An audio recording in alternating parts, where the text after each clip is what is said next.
what are you thinking about like what his contract? I know it's very early to say, so we are talking about it before the show, but like numbers wise, like his contract's gonna be massive.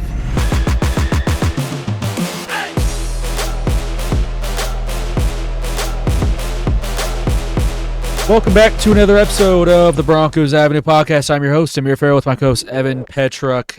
Today, we got an interesting topic. Broncos legendary edge rusher Von Miller is teasing a potential return to the Denver Broncos. We'll talk about that and more at the end of the episode. Today is kind of like a flow state type episode. We're just going to kind of freestyle a little bit, talk about the latest stuff we're hearing about the Broncos, news and everything. But Evan, how are you doing, my man? I'm good, man. I'm the most hated Broncos podcaster on the internet, so every day's a good day. And to all you guys that are spreading love in the comments, I appreciate all the nice words. Can we get a comment of the day on the screen? Can you put that one that we were talking about at the beginning right there? Yeah, fuck it. I'll throw it out there. Why not, dude? It's always so corny, but like I don't really care for comments, but it's corny to say it all the time. But like, dude, you're not doing something right if you're not getting hate. I mean, I wouldn't say like constant hate, but like you're not. I would rather. I'm like dead ass not joking. I would rather constantly get hate comments than just like not get comments at all.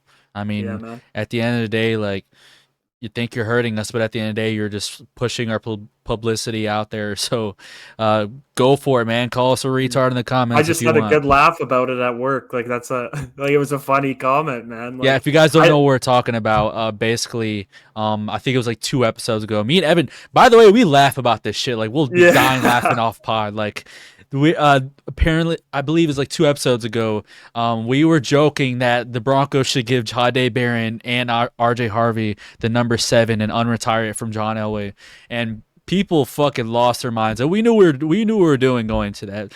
You know, we're two 22-year-olds. We know what rage baiting is, and people just lost their shit about it, calling us retarded, saying that I was a Broncos fan before you guys were born. Like, okay, like that gives you any credibility, buddy? Go read the newspaper, Gramps. But, yeah, it's I don't know. Is there anything else you want to say about that? If you're gonna talk shit on the internet, at least spell it right, dude. Like it's just you look so stupid when you don't even spell how you're coming after us, right? Like I don't know. Just shows how unintelligent you are, and it's just super easy to just make fun of you because you don't even know how to spell. Yeah, it is what it is, man. I mean, we're not gonna just here be like robots, like just talking about Broncos news. Like we're gonna joke every once in a while, say something funny. And actually, I'll stand on it. I think number 7 on RJ Harvey or Jahdae Barron would be hard as fuck, and I would be so down for them to take that number. And by the way, for you old heads to say I don't respect John Elway, again, got his jersey out here. Oh, for you guys to say, oh, we're Sutton haters, got his jersey right here. I'm just being brutally honest, man. It's not a big fucking deal that John Elway's number is going to get worn by someone else. It's a fucking number, man. It's a jersey number. Like, dude, I'm not saying you're saying the Broncos should disown them. Like, I'm not saying they suck. Did those words ever come out of my mouth? No. I just simply, bro, it's a jersey number. And then the whole Sutton stuff, like, for some reason people get this idea that I hate the guy and that I think he's absolute trash. No, I just simply don't think he's like a number 1 true wide receiver that can be Superman for the Broncos for the next several years. And I stood on that last year. I still think he's one of the greatest. Like I think he's still like a top 5 red zone threat in the league, but I still would have loved Buka in the first round. We're not going to sit here and go back to that because the past is the past. But I'm just simply stating that, like, that's why I've made these decisions. People got mad at me as well the last episode for saying I think Marvin Mims could be the number 1 stat leading receiver for the Broncos this year. Like, oh my god! Like they immediately took that as I hate Courtland Sutton. Like, how does that? I don't know, man. And just like it's like you're commenting, you guys takes, you guys are haters, and then you just start hating on Marvin Mims, saying he doesn't know how to run routes. It's like, oh man, just picking and choosing who you like, I guess. I don't know. I'll definitely say for any content creators out there, if you got people judging every little thing you're doing, you're probably doing something right. So, former Broncos tight end Julius Thomas made an appearance on the Up and Adams show and said he was talking about Von Miller in this one segment. He said, quote, "For Von, I think it would be a good close to his chapter. I know how much Denver meant to Von. I know how much it hurt when he left Denver. I know it would mean so much for him to run out of that tunnel." that was a little emotional, man, because like as a Broncos fan, that's personally my favorite player in franchise history, my favorite player of all time. My first jersey I got, my first autograph I got. I mean, I love Von Miller to death, and I've said it before on the show. Like, would I be mad if he, excuse me, if he came back? Absolutely not. I love him. Do I think it would be the most logical thing? No, just because of our young rotation in the room.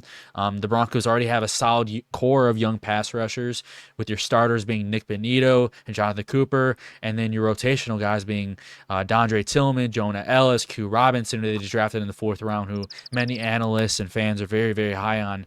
The edge out of Bama, key special teamer, and etc. There's other guys in that room as well that'll be competing in training camp preseason. I just think adding him right now doesn't make a whole lot of sense, even if he's asking for like a vet minimum. I mean, you could bring him in for training camp potentially and see what he looks like. Maybe put him on the 53 over Dondre Tillman, but still, I think. I mean, call me crazy.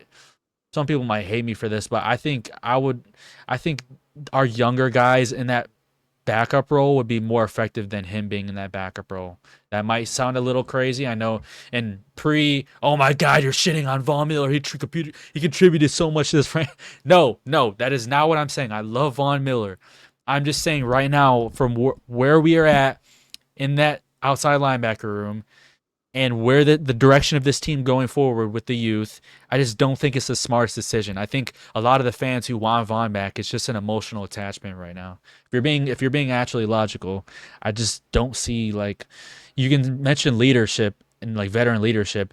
Like I said, that'll be awesome for training camp, but dude, veteran leadership only goes so far. Like, if we're talking percentage wise, I think 75% of like a player's athletic ability and their talent is like that trumps that 25% of their leadership. Like, yes, that leadership will go a long way, but only if you're also doing it yourself and like demonstrating through your own actions. And I just don't think Vaughn is like really what he used to be. He's out of his prime, if we're being honest. Well, yeah, he's in his late 30s, right? Yeah, it It's was hard bound to for happen. especially such a physical position. But one thing that I've been kind of thinking about is he's been hinting at a reunion in Denver. I still think he signs, if he doesn't end up signing with Denver, he definitely signs a 1 year or 1 day contract, excuse me, and Yeah. retires a Bronco. I've definitely been seeing as a reunion for like maybe a position in the coaching staff.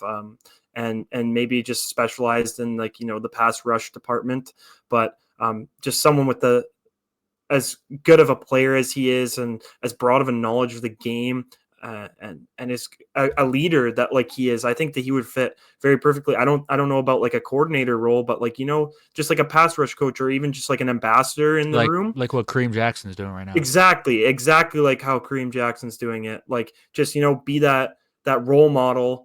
And obviously, you said veteran leadership only goes so far. It only goes so far when you're paying the guy the vet premium for a pass rusher, right? Like if you have him in a strictly coaching role, I think the benefit is astronomical, especially for the young pass rushers that are developing and just the knowledge of the game that he brings to the table. I think that it would be of extreme value to the team to do something like that. And that's all, of course, it's all only if he wants to do it. But he seems like the kind of guy that would be up to something like that. And he's played the game for so long. It's going to be hard for him to, just retire and not be evolved around it at all. Yeah. So I definitely could see that happening for sure. I think that's more likely than him coming back and actually suiting up and being a rotational piece this year. But I wouldn't be unhappy if it did happen, but I just don't think it's as likely as him coming in as a coach on the defensive line. Yeah, like I said, love Vaughn to death. And that's a really good point. I didn't even think of, like, for any Broncos fans that want him back just for the veteran leadership role. I mean, what the Broncos brought Kareem Jackson back for. You could potentially bring him back and not worry about him having to take other reps from the other players, and he just serves as like a coach, like an advisory role, like you mentioned. That would be awesome. That would be honestly like the best scenario right now, just from like a fan perspective. But for Von Miller, like, I'm not gonna speak for the guy. I don't know what he wants. I think he wants to play longer. If he didn't want to play longer, he probably would have retired by now. because at this point it's May. We're coming up on OTAs and whatnot. Rookie minicamp just ended. Like most of the players in the NFL, if they're retiring, they've all done it by now. I believe the last player to retire was like very recently. I can't remember the name of it. Who was it that recently retired? It was like a really big name. Zach Martin, No, it was. Oh my God, who was it? Someone just Derek retired. Carr. Oh yeah, Derek Carr. Derek Carr. I mean Yeah. that like that this late in the offseason. So I mean it's definitely possible. I do think Derek you. Carr's situation was a little different though. Yeah, Like for he sure. basically got told he needs surgery, and he's like, "Well, I'm not going to put through 2 years of recovery on my throwing shoulder." So, Yeah, like he was planning on playing this season. So, mhm. yeah, I think at this point Von Miller would have retired if he wanted to. So, with that being taken into consideration, I just don't see a reunion happening with Denver this year. Like you mentioned, the next time you'll probably see him a part of the Broncos is that 1 day contract, comes back to the facility, you know, rejoicing, thinking about all the memories he shared with this incredible organization, the incredible memories that he gave the organization as well, the Super Bowl 50, everything, and then hang up the cleats after that. With that being said, let me know what you guys think down in the comments. Like, should the Broncos bring Von Miller back? If you guys have an opinion or like a reason for why you think it should happen that we didn't mention, let us know in the comments. We're definitely open to everything. One little last thing I wanted to mention before we end the show. Brock Purdy just signed like a massive 5 year, $265 million contract extension. I know some people definitely have different opinions on whether he deserved that or not. But fortunate for them, they get their franchise quarterback for the next several years. Bo Nix now comes into question. He obviously is only coming into his second year, so it's not going to be like another 2 years until he gets that massive like first big contract in the NFL. What are you thinking about like what his contract? I know it's very early to say, so we are talking about it before the show, but like numbers wise, like his contract's going to be massive. And no, I'm not mentioning the meme that is so Yeah. 2024, but let's leave that behind us. But what are your thoughts on all that? It's quarterbacks. It's the market's always increasing. The cap's always increasing. So I think whatever top quarterback money is going to be, if he keeps up the play that he had last year, he's definitely going to be getting it. It all depends on who gets paid and when. Most likely, it'll be more than what Brock Purdy got paid. As the cap goes up, the league expands. Like obviously, like not territorial wise, maybe by then I don't know, but like revenue wise. So the contracts only get bigger and bigger. So it's definitely going to be bigger than what Brock Purdy got. If that's keep in mind if he keeps his play up, obviously I think he will. But I don't know if it's going to be like highest paid player in NFL history. But I mean he might. And He I might. wouldn't be complaining, but it's too hard to tell right now. But I remember what I was going to say earlier. I don't know if you want to like leave it in this spot or move it to the front, but You can go ahead and say it. I'll figure it out. if you wanted to go, you're going to have to find another podcast to watch if you don't like how we swear and how brutally honest we are in our takes, because like this is just off the dome, man. Like I'm not going to sit here and be like, oh, everything's so perfect. And we're not going to be like a player has a bad game. We're going to say a player has a bad game because obviously the player knows they had a bad game. Most likely the player's not going to listen to it, but I'm not going to sugarcoat anything. That's not the kind of guy I am. So if it's not for you, I'm sorry, but how we do it on the pod, we're not sugarcoating anything. Everything is our real honest takes. And if you don't like the cursing or profanity, as some of you people call it, we don't call it that in Canada, but the cursing or just the brutally honest takes, then the show's not for you. Because like I said, we don't sugarcoat anything around here. Yeah, it's like an unfiltered type podcast. Like Mm-hmm. I'm personally not with like the being censored type stuff, and people can have their own opinions on how things should be ran, but I personally like free speech. I think like I said, man, I think it's important to be unfiltered and state your opinion. I mean, that's what a podcast is for. Like you want to be as brutally honest as you can possibly be while also teaching things. I mean, there definitely is a certain professional side to it. Like I've had previous people on the show in the past. I won't speak too much on it, but they've definitely crossed some lines that I've had to address off the air that I didn't like. So I definitely think there is a professional side to it that I definitely can understand. And profanity, I understand it. Like, to be honest, like, truthfully. So. But yeah, at the end of the day, we're gonna be an unfiltered podcast, and I'm not just talking about like cursing. I'm just talking about like giving our brutal, honest opinions, and we're never gonna come at a player personally. That is Yeah. Oh also a no, line. never character. Yeah, we'll never, Never. Yeah. absolutely not. That's not who I am. And But like, if you play like shit, I'm gonna say you're playing like shit. I'm not. yeah, we're But I'm not not gonna be gonna like you're a terrible person. exactly. Like I'm not gonna do that, and we're not gonna like be like racist or anything like that. Obviously not. But if I drop the odd fuck, like I don't. That's who I am. I don't hide shit from anyone. I'm out in the open. I am who I am, and if you don't like it, then I'm sorry that you don't like me. Yeah, it's not up to you to make everyone like you, dude. We're just it's like Exactly. That is going to be all for today's show. Hope you guys enjoyed. We'll see you guys in the next one. I'm your host, Amir Farrell, with my co-host, Evan Petruk. Peace out, everybody.